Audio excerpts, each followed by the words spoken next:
अब प्रवेश कराया जा रहा है और यहाँ पे एक विजुअल बनवाने का काम किया जाएगा। अगले 4 से 5 मिनट तक मीडिया की अनुमति है यहाँ पे घर के अंदर प्रवेश करने की और यहाँ पे गृह मंत्री अमित शाह जो आए हुए हैं उनका विजुअल बनाने की। तो यहाँ पे आप देख सकते हैं कि किस तरीके से अब गृह मंत्री यहाँ पे पहुँच चुके हैं और यहाँ पे पहुँचने के बाद उनका यहाँ पे स्वागत सम्मान तो किया ही जा रहा है, लेकिन अब यहाँ पे वो कुछ देर बाद संबोधित भी करेंगे। मंच आपको दिखाना चाहेंगे कि मंच में किस तरीके से अगर बात करें तो वो बैठे हुए हैं, उनके साथ साथ अगर बात करें तो मंच पे तमाम सारे नेता भी बैठे हुए हैं जाट समुदाय के। संजीव बालियान जो हैं जो कि मुजफ्फरनगर से सांसद हैं और केंद्र में राज्य मंत्री हैं, वो बैठे हुए हैं। उनके साथ धर्मेंद्र प्रधान बैठे हुए हैं जो कि उत्तर प्रदेश में चुनाव प्रभारी है। भूपेंद्र चौधरी बैठे हुए हैं, भूपेंद्र चौधरी जो कि उत्तर प्रदेश में सरकार में मंत्री रहे हैं और मुरादाबाद की सीट से विधायक भी हैं। इसके अलावा अगर बात करें तो चौधरी उदय भान सिंह भी यहाँ पे बैठे हुए उनके साथ, जो कि उत्तर प्रदेश सरकार में मंत्री रहे हैं, लेकिन इस बार इनको टिकट नहीं दिया गया है। जाट समुदाय में मथुरा क्षेत्र में खासतौर से उनका प्रभाव है। सत्यपाल सिंह जो कि बागपत से सांसद, वो मंच में बैठे हुए हैं गृह मंत्री अमित शाह के साथ। इसके अलावा अगर बात करें तो मोहित बेनीवाल जो कि पश्चिमी उत्तर प्रदेश के अध्यक्ष हैं और कैप्टन अभिमन्यु जो कि चुनाव प्रभारी हैं, वो यहाँ पे मौजूद हैं। और यहाँ पे ये कहा जा रहा है तमाम तरह मीडिया कर्मियों से कि केवल 4 से 5 मिनट में आप शॉट ले लीजिए, उसके बाद आप इस जगह को छोड़ दीजिए जिससे कि वो बातचीत कर सके। यहाँ पे देखिए स्वागत समारोह हो रहा है गृह मंत्री का। गृह मंत्री को पगड़ी पहना जा रही है। सांसद प्रवेश वर्मा की तरफ से, प्रवेश वर्मा जो कि दक्षिणी दिल्ली से सांसद हैं, वो यहाँ पे पगड़ी पहना रहे हैं अमित शाह को। और आप देखिए मंच पे जो नेता मौजूद हैं उनके जरिए एक संदेश देने की कोशिश हो रही है। ये पश्चिमी उत्तर प्रदेश में बीजेपी के बड़े जाट चेहरे माने जाते हैं, बड़े जाट नेता माने जाते हैं, जिनको बीजेपी ने केंद्र में और राज्य में मंत्री बनाने का काम किया है। इनमें अगर बात करें तो चौधरी उदय भान सिंह आपको नजर आ रहे हैं, जो भूपेंद्र चौधरी नजर आ रहे हैं जो कि उत्तर प्रदेश सरकार में मंत्री रहे हैं। चुनाव प्रभारी धर्मेंद्र प्रधान मौजूद हैं। इसके अलावा अगर बात करें तो भारत सरकार में मंत्री संजीव बालियान मौजूद है। पूर्व मंत्री और बागपत से सांसद सत्यपाल सिंह यहाँ पे मौजूद हैं और पश्चिम क्षेत्र के अध्यक्ष यहाँ पे अगर बात करें मोहित बेनीवाल, वो मौजूद है। और इसके साथ साथ अगर बात करें जो मंच का संचालन है वो कर रहे हैं पश्चिम क्षेत्र के चुनाव प्रभारी कैप्टन अभिमन्यु। तो ये अहमियत है इस बैठक की, भाईचारा इस बात का संदेश देने की कोशिश है कि जो तमाम तरह जाट समुदाय हैं वो भारतीय जनता पार्टी के साथ रहें। पश्चिमी उत्तर प्रदेश में जिस तरीके से जो जाट समुदाय की एक जो रहन सहन की शैली है उसको दिल्ली में लाने की कोशिश की गई। देखिए खाट बिछा करके, यहाँ पे कुर्सियाँ लगा करके, हुक्का लगा करके बाकायदा तमाम व्यवस्था किए गए। जिस तरीके से अगर आप पश्चिमी उत्तर प्रदेश में भ्रमण करिए तो ये तमाम सारी जो शैली है वो जाट समुदाय की है पश्चिमी उत्तर प्रदेश में रहने की, तो वही तमाम सारी शैलियों को यहाँ पे उतारा गया है। और यही कारण है कि अब स्वागत समारोह यहाँ पे किया जा रहा है। जितने भी मंच पे लोग मौजूद हैं सबको पगड़ी पहनाने का काम किया जा रहा है प्रवेश वर्मा की तरफ से, क्योंकि वो मेजबान है इस कार्यक्रम की मेजबानी वही कर रहे हैं और उन्हीं के घर के आंगन में तमाम सारे लोग आए हुए हैं तो सबकी मेहमान नवाजी वो कर रहे हैं। और यही कारण है कि जितने भी लोग मंच में बैठे हैं सबको वो यहाँ पे पगड़ी पहनाने का काम कर रहे हैं। और इसके साथ साथ अगर बात करें जितने भी प्रबुद्ध लोग हैं, जितने भी वरिष्ठ लोग हैं और जो अपने अपने क्षेत्र में खास पैठ रखते हैं, उनको अगर बात करें तो उनका नाम मंच से लेने का काम कर रहे हैं कैप्टन अभिमन्यु जो कि पश्चिम क्षेत्र के चुनाव प्रभारी हैं भारतीय जनता पार्टी के। तो ये कोशिश है गृह मंत्री अमित शाह की कि तमाम तरह लोगों से बातचीत करें, उनकी जो नाराजगी है, जो बातें हैं उसको सुनी जाए। और जो लोग तमाम सारे एक जो परसेप्शन बनाया जा रहा है खासतौर से, बात देखिए परसेप्शन की है, नाराजगी है एक नहीं है, ये तो जब 10 मार्च को नतीजे आएंगे तब पता चलेगा कि जाट समुदाय किधर गया। लेकिन परसेप्शन ये क्रिएट कर दिया गया है कि पश्चिमी उत्तर प्रदेश में जाट समुदाय भारतीय जनता पार्टी से नाराज है और उसी परसेप्शन को तोड़ने का काम गृह मंत्री अमित शाह कर रहे हैं, क्योंकि राजनीति में परसेप्शन का बड़ा खेल होता है और उसी परसेप्शन के खेल को तोड़ने में गृह मंत्री अमित शाह माहिर हैं। एक एक जातियों को, एक एक तमाम सारी रणनीति को साधने में जो गृह मंत्री अमित शाह है वो माहिर कहे जाते हैं।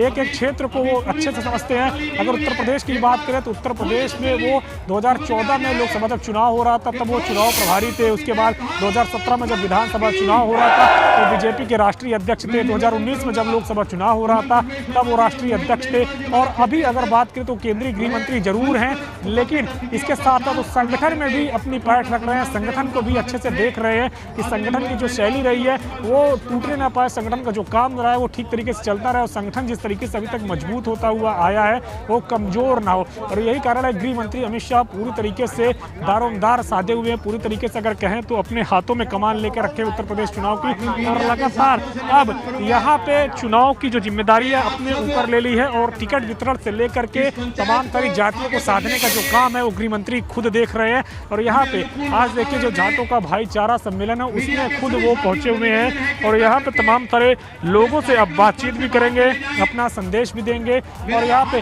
संदेश देने के साथ साथ अगर अब बात करें तो यहाँ से वो जो अपना संदेश निकलेगा गृह मंत्री का वो पूरे पश्चिमी उत्तर प्रदेश में गूंजेगा। तो अब गृह मंत्री अमित शाह यहाँ पे मंच से कुछ ही देर में संबोधित करेंगे। हालांकि अगर अब बात करें तो लगातार बीजेपी के जो नेता मंच में है वो लगातार अब ये गुहार कर रहे हैं कि इस प्रेमिसेस को खाली कर दें मीडिया कर्मी, तो वहाँ आपको बाहर लेकर चलेंगे। लेकिन ये अंदर की तस्वीरें हैं, आप देख सकते हैं, मंच को आपको हमने दिखाया, दर्शकों को दिखाया। अब यहाँ पे जो तमाम सारे लोग हैं, जो इतनी भीड़ लगी हुई है, 250 के ऊपर ये नेता आए हुए हैं, इनको अब संबोधित करेंगे कुछ देर के बाद गृह मंत्री अमित शाह। उसके पहले तमाम सारे नेताओं से उनके मन की बात भी जानने की कोशिश की जाएगी कि उनके मन में क्या चल रहा है, उनको किस तरीके से क्या कुछ शिकायत है, उनके क्षेत्र में किस तरीके की चर्चाएं हैं, उनके जो मोहल्ले हैं, उनकी जो गलियां हैं, उनके जो चौराहे हैं, उनके जो गांव हैं, उनके जो खाप पंचायत है वहाँ पे किस तरीके की चर्चा है। तो तमाम सारी बातें जानने की कोशिश केंद्रीय गृह मंत्री अमित शाह की ओर से की जाएगी। मंच हमने दिखाया आपको, अंदर की तस्वीर एक बार हम फिर से कहेंगे कैमरा पर्सन को कि चलते चलते एक बार फिर से पूरी तस्वीर यहाँ की दिखाएं, जिससे कि दर्शक देख सकें कि पश्चिमी उत्तर प्रदेश को साधने के लिए गृह मंत्री अमित शाह किस तरीके से अब यहाँ सियासी विसात बिछाने जा रहे हैं। क्योंकि कहा यह जाता है कि पश्चिमी उत्तर प्रदेश का द्वार जाट समुदाय खोलते हैं तो पूर्वांचल का द्वार ब्राह्मण समुदाय खोलते हैं। दोनों ही समुदायों से बातचीत होगी। जाट समुदायों के साथ आज यहाँ पे बातचीत होने जा रही है और आने वाले दिनों में अगर बात करें तो ब्राह्मण समुदायों से भी राजनीति में बातचीत करते हुए पूर्वांचल में दिखेंगे। तो यहाँ पे अब प्रवेश वर्मा के घर के बाहर हम लोग निकल रहे हैं और अंदर की तस्वीरें हम लोगों ने आपको दिखाई।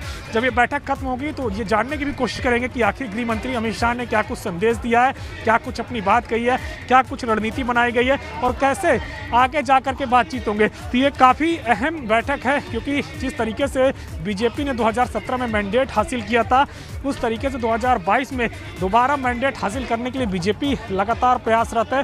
अगर आप देखिए तो 2014 के लोकसभा चुनाव रहा हो या 2017 का विधानसभा चुनाव रहा या दोबारा 2019 का लोकसभा चुनाव हो, इन तीनों ही चुनावों में जाट समुदायों ने एक तरफा एकजुट होकर भारतीय जनता पार्टी को वोट किया है।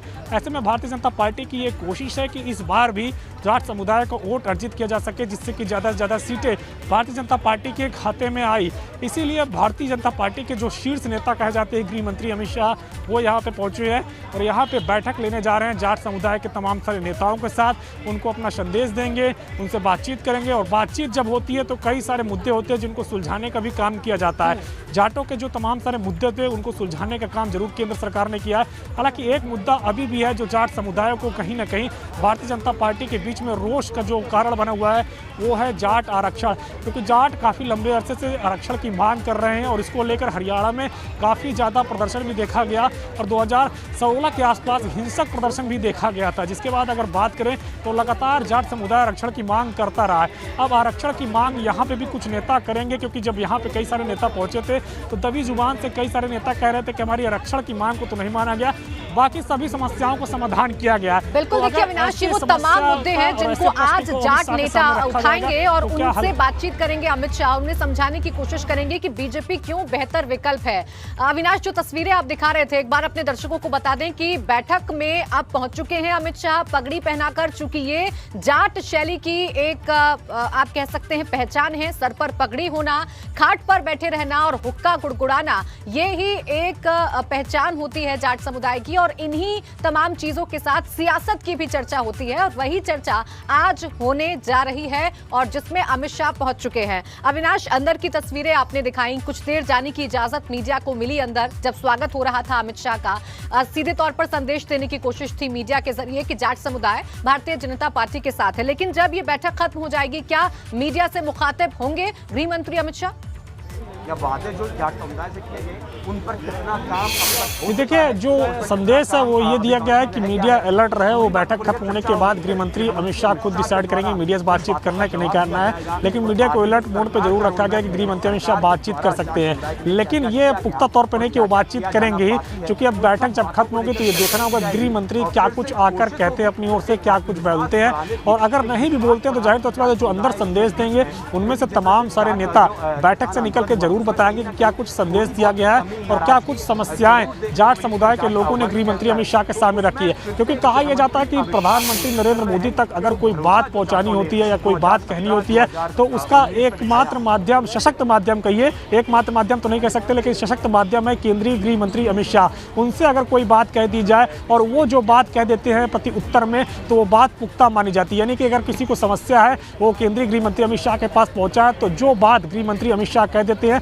तो समाधान की बात होती है और उनकी तरफ से कही गई बात वायदा होता है वो उसको जरूर पूरा करके रहते या पूरा करके दिखाते हैं। तो इसीलिए लोगों को भरोसा भी है कि अगर गृह मंत्री अमित शाह जब कोई बात करते हैं तो वो बात में जो भी बात अपनी कहते हैं तो उसको वो पूरा करते हैं या उसको जो है पूरा करने का प्रयास करते हैं। तो यही कारण है कि खुद गृह मंत्री अमित शाह अब आगे बढ़कर आए हैं और यहाँ पे बातचीत कर रहे हैं जाट समुदाय के लोगों से, उनसे जानने की कोशिश कर रहे हैं कि पश्चिमी उत्तर प्रदेश में किसान आंदोलन के पहले क्या माहौल था, जब किसान आंदोलन खत्म हुआ, तीनों नए कृषि कानून वापस हुए तो उसके बाद क्या माहौल है और अब क्या बड़ा मुद्दा है जिसको लेकर के पश्चिमी उत्तर प्रदेश में चर्चा है। और जिस तरीके से आरएलडी और सपा गठबंधन वहाँ पे है तो इसको लेकर के बीजेपी के पक्ष में किस तरीके से माहौल है, ये तमाम सारी बातें गृह मंत्री अमित शाह जानने की कोशिश करेंगे। क्योंकि गृह मंत्री अमित शाह को कहा जाता है कि वो माइक्रो मैनेजमेंट की राजनीति करते हैं, यानी कि छोटी सी छोटी चीज़ों को लेकर के भी वो पूरी तरीके से रणनीति बनाते हैं, चाहे वो जातियों की बात हो, धर्म की बात हो, क्षेत्र की बात हो या मुद्दों की बात हो, सभी चीज़ों पर वो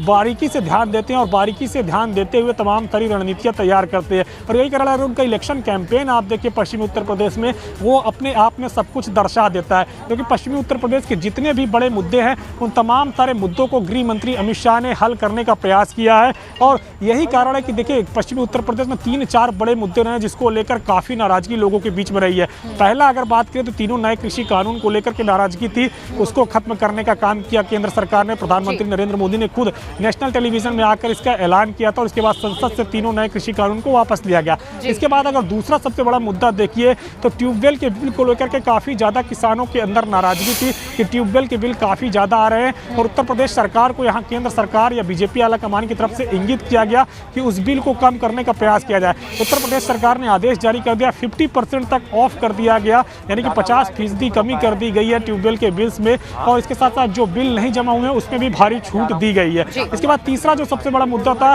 वो गन्ना किसानों के भुगतान का था और गन्ना को समर्थन मूल्य बढ़ाने को लेकर था। इसको भी भारतीय जनता पार्टी ने हल करने का प्रयास किया है। और ये तो बात हो गई विकास की और जो काम है भारतीय जनता पार्टी ने उसको किया, लेकिन जो एक सेंटीमेंट है, क्योंकि पश्चिमी उत्तर प्रदेश में एक सेंटीमेंट भी देखने को मिलता है, वो है कि जिस तरीके से 2017 के पहले 2013 में दंगे हुए थे मुजफ्फरनगर में, उसका सेंटीमेंट आज भी मुजफ्फरनगर और आसपास के जिले के लोगों के अंदर है। अगर आप उनसे अमूमन जाके चर्चा करिए तो वेस्टर्न यूपी में मुजफ्फरनगर में हुए दंगों के बाद जो खाई पैदा हुई थी दो समुदाय विशेष के बीच में, उस खाई का ही असर था जो 2014, 2019, 2017 में भारतीय जनता पार्टी को बम्पर जीत मिली थी। अब एक बार फिर से उसी मैजिक को दोहराने की कोशिश है, इसीलिए जाटों को साधने की कोशिश की जा रही है।